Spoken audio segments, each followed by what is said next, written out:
Hello everyone. आज हम बात करने वाले हैं राजभाषा के बारे में। राजभाषा हिंदी की संवैधानिक स्थिति के बारे में।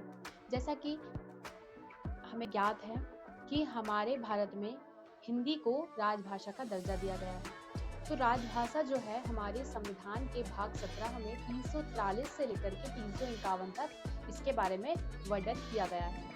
इसके जो प्रावधान है वो हमें 340 से लेकर के 343 से लेकर के 351 तक देखने को मिलते हैं। तो आज हम बात करते हैं इन आर्टिकल्स के बारे में। सबसे पहले आर्टिकल 343 की यदि हम बात करें तो आर्टिकल 343 में ये बोला गया है कि जो संघ की राजभाषा है वो हिंदी होगी और उसकी लिपि देवनागरी होगी।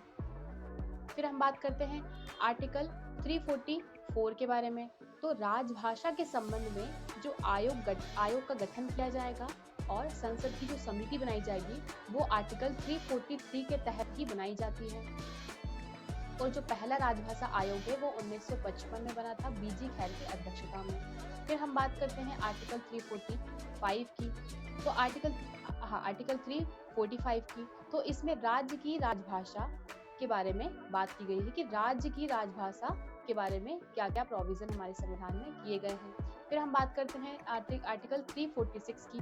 तो इसमें राज्य और दूसरे राज्य के बीच या फिर किसी राज्य या फिर संघ के बीच जो भी पत्र आदि जो भी डॉक्यूमेंट शेयर किए जाते हैं उनके बारे में बात की गई है 346 में।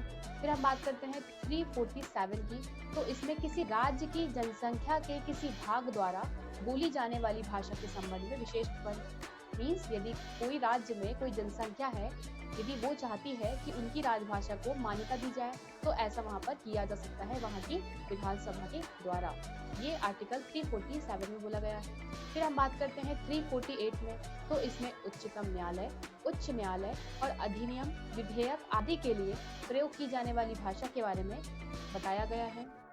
फिर हम बात करते हैं आर्टिकल 349 के बारे में। तो आर्टिकल 349 में ये कहा गया है कि भाषा से संबंधित कुछ विधियां अधिनियम बनाने के लिए विशेष प्रक्रिया इसमें ये दी गई है। नेक्स्ट है आर्टिकल 350। तो इसमें व्यथा के निवारण के लिए अभ्यावेदन में प्रयोग की जाने वाली भाषा।